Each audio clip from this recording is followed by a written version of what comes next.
First, Meta just laid off 8,000 people this morning, but only after making them train their AI replacements. Then Lowe's just gave MrBeast his own aisle because millennials stopped buying houses. And a new book reveals that Stanford isn't a university, it's a 4-year tryout for ruling the world.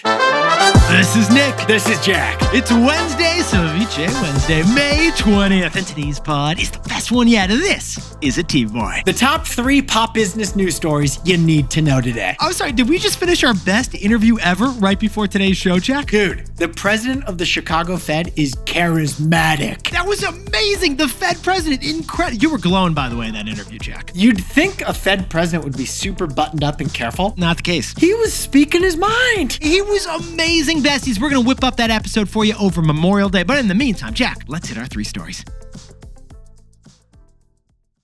For our first story, today is reckoning day at Meta. It is Z-Day. 8,000 people will learn that they've lost their jobs. And the cruel irony of this sad news, these workers spent the last month training the AI that is now replacing them.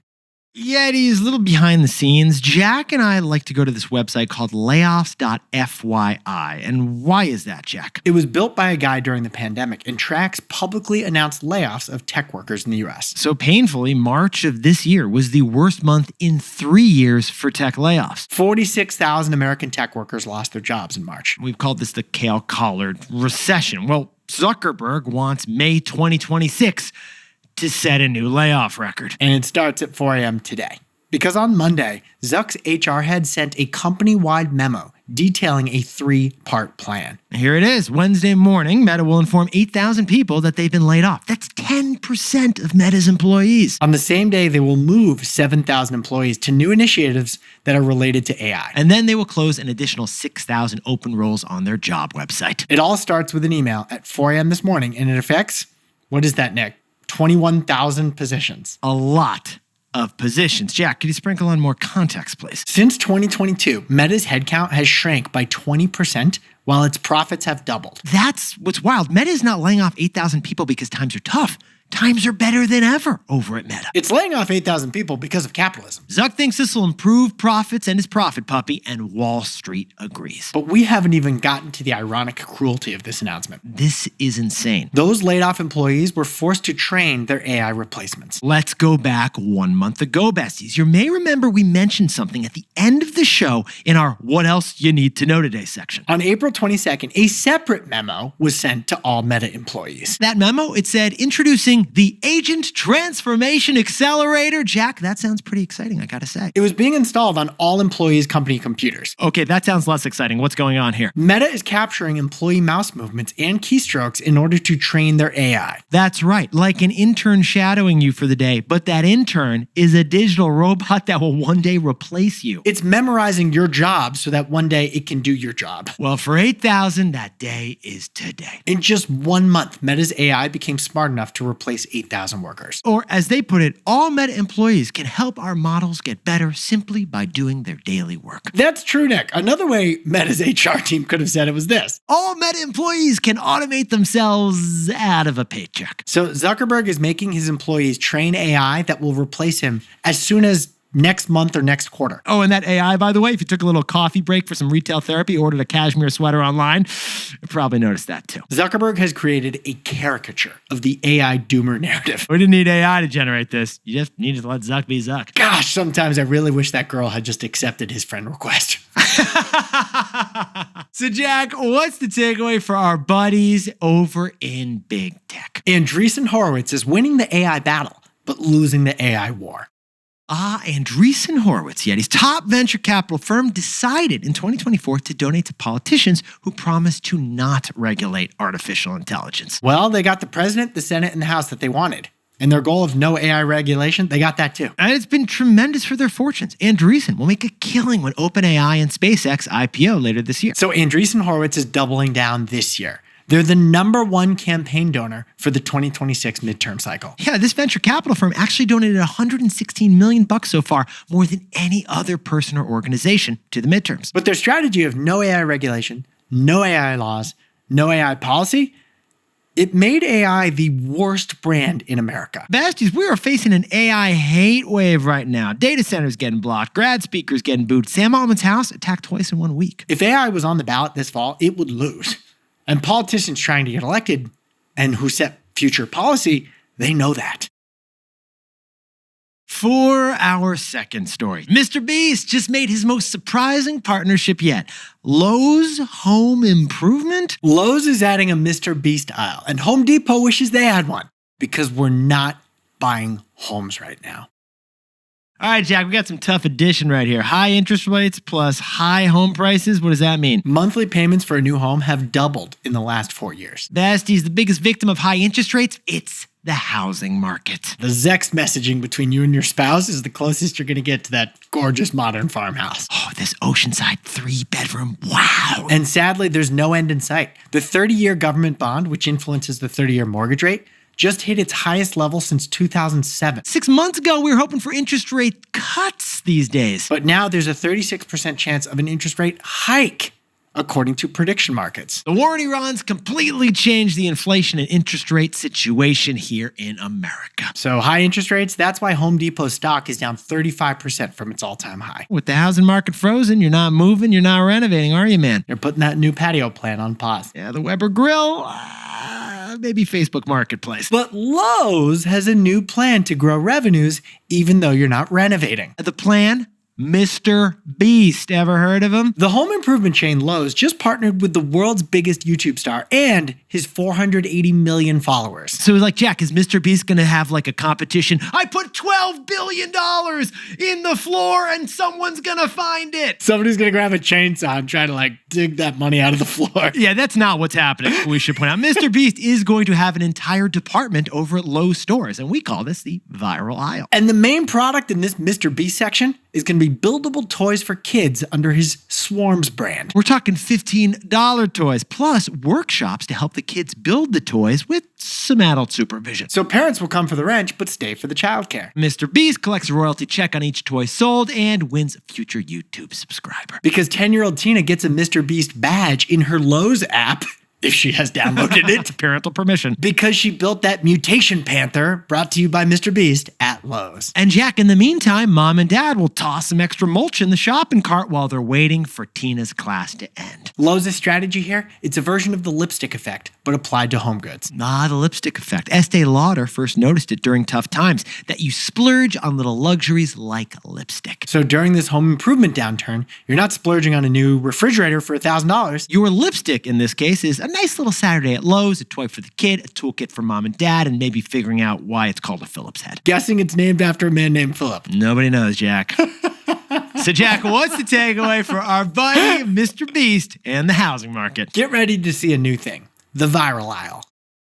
The viral aisle. Yeah, it is. The retail blueprint, it hasn't been disrupted in decades, we noticed. You got a soda aisle, a chips aisle, a frozen food aisle, and a seasonal aisle, which of course swaps out Halloween for Valentine's for Christmas for 4th of July stuff. Put some new things at the end cap and the impulse buys like chocolate by the cashier. That's every retail establishment for the last, give or take, 100 years. Doesn't even matter the industry, but change is coming. We think there's going to be an aisle for virality and the products that fast follow it. We think there's enough creator, influencer, and celebrity brands these days to demand their own aisle in the store. And that's the real insight we took from Lowe's, that they didn't just give MrBeast one spot in the store, did they, Jack? They dedicated a whole section of the store for his toys, his tools, and a teacher-taught workshop to build them. MrBeast, the plier set. It's a full-on aisle and experience around a zeitgeisty viral influencer. This is the first ever viral aisle. Disruption to the retail store. Expect to see more of it, besties.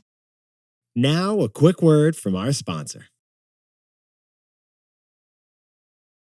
For our third and final story, it's How to Rule the World. That is the title of a new book by a Stanford senior that exposes what really goes on inside Stanford. Because Stanford isn't actually a university anymore. Dear class of 2026, you are special. You really are. Jack and I think so. Because you're the first graduating class to have all 4 years with AI. That's right. ChatGPT launched in November 30th, 2022, just a few months after today's graduates stepped right on their campuses. So this graduating class never once wrote a paper without the temptation of just asking ChatGPT to do it. Just a little prompt. Now, besties, as context, the United States is the most powerful country in the world. Silicon Valley is the most powerful place in the country right now. And Stanford University is the most powerful institute there. Stanford, the only school to graduate 2 Super Bowl winning quarterbacks and a U.S. president. Oh, I love that stat. You want to share who, Jack? John Elway, Jim Plunkett, and Herbert Hoover. If you know, you know, and now you know. 3.6% acceptance rate. And Jack, how about the Stanford University alums on the unicorn list? They've built 200 unicorns, which is 40 more than second-placed Harvard. And get this, back in 2011, the revenue of active companies founded by Stanford grads was $2.7 trillion. Let's sprinkle on more context. That made Stanford grad-founded companies the 10th biggest country in terms of GDP. That is bigger than France. Possible. Because Google, HP, Nike, Netflix, Nvidia, Tesla, Robinhood, all founded by Stanford grads. So besties, what really happens inside the world's billionaire factory? Well, one book just revealed the truth. And no, it's not an ebook, even though it's written in Silicon Valley. Yeti's How to Rule the World by Theo Baker. He's actually graduating this year. He's part of that first AI class that we just mentioned. Theo Baker is born in New York City to 2 prestigious journalists. So he spent all 4 years of his college writing for the newspaper and doing investigations. And impressively, as a freshman, he actually discovered that Stanford's president had misrepresented his own research. And got the man to resign. But for this new book, Theo exposed that the most selective college is no longer really a college. Theo says in the book that he had more meetings on campus with billionaires than first dates with girls. Or as one of his professors put it, Stanford isn't a school anymore. It's now a startup incubator with dorms. This book reads like a National Geographic episode, tracking the wild animals of the Serengeti. Look over there, Jack. For example, Jack, what exactly is a talent scout according to the book? It's the predator in our analogy. Venture capitalists employ older Stanford upperclassmen, juniors and seniors, to identify freshmen who have founder potential. But Jack, what if you're an upperclassman who has a startup idea and think you have potential? The assumption by the venture capitalist is that you're not a star. If you were a star, you would have been spotted already when you were a freshman. And these talent scouts would then label you as NGMI. Which stands for not gonna make it. But for the freshmen who get scouted, the venture capital firm will offer them pre-idea funding. What is that, Jack? That is the lottery ticket of life. It is what it sounds like. Investing millions of dollars in an 18-year-old's idea to finance their company. They don't even have the idea. You give a kid $1 million check so that they have like the money and wherewithal to brainstorm creatively about some $1 billion business. You basically need a pulse and a school ID for that one. I think this happened to Will Hunting in Good Will Hunting, or at least he was offered this kind of money. I think that's for the sequel, Jack. But besties, if you are chosen by a venture capitalist as an innovation wonderkind,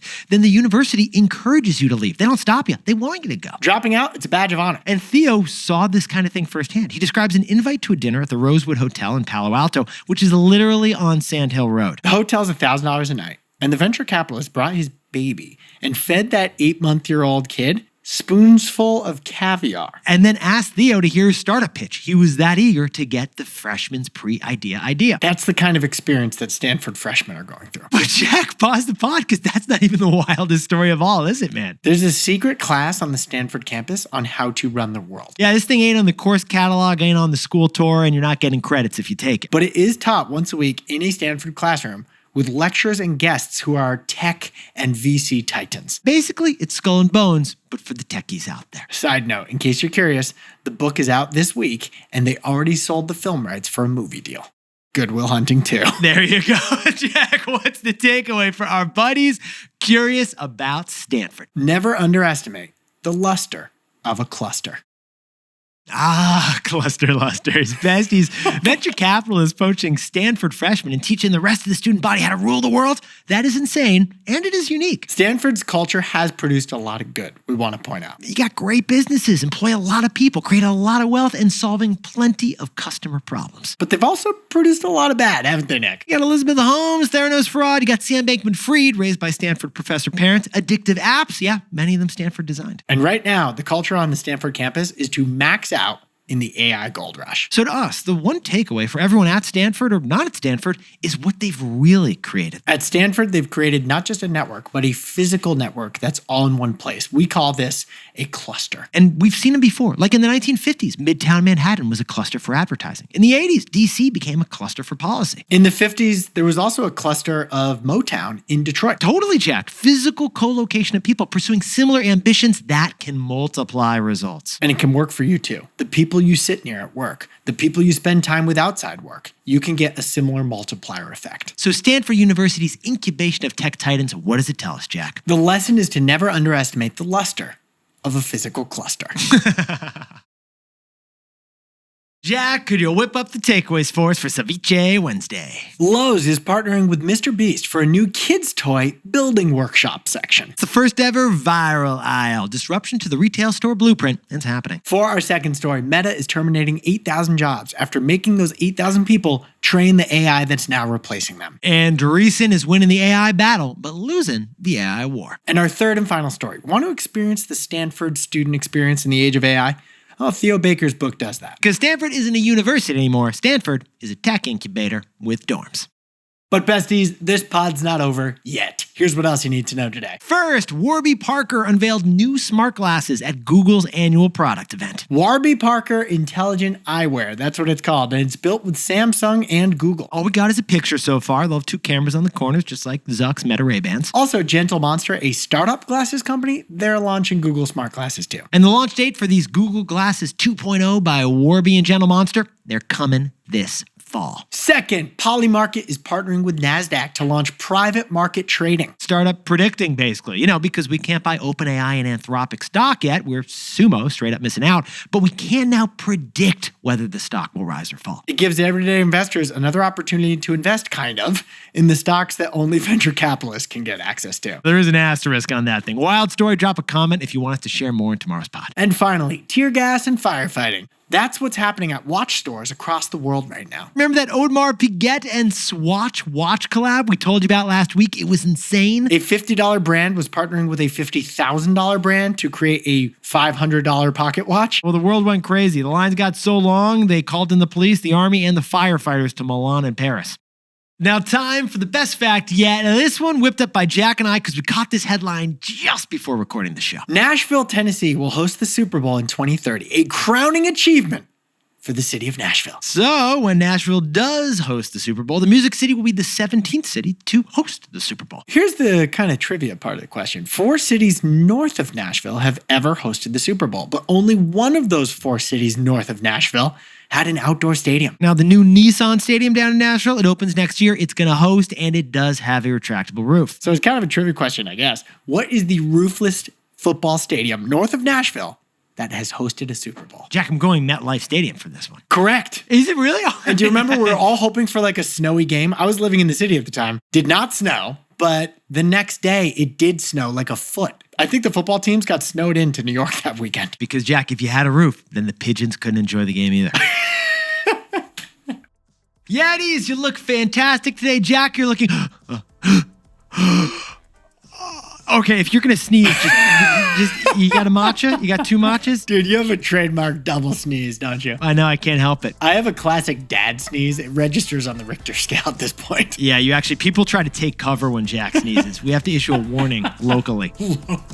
So, besties, if you got a buddy who enjoys matcha or who's going to sneeze today, send them today's pod. That's how we grow the show. Take a screenshot of your phone right now and post it to your Instagram stories. If you know, you know, and Jack and I will see you tomorrow. This is Jack. I own stock of Warby Parker, Netflix. Nick owns stock of Nike, and we both own stock of Robinhood.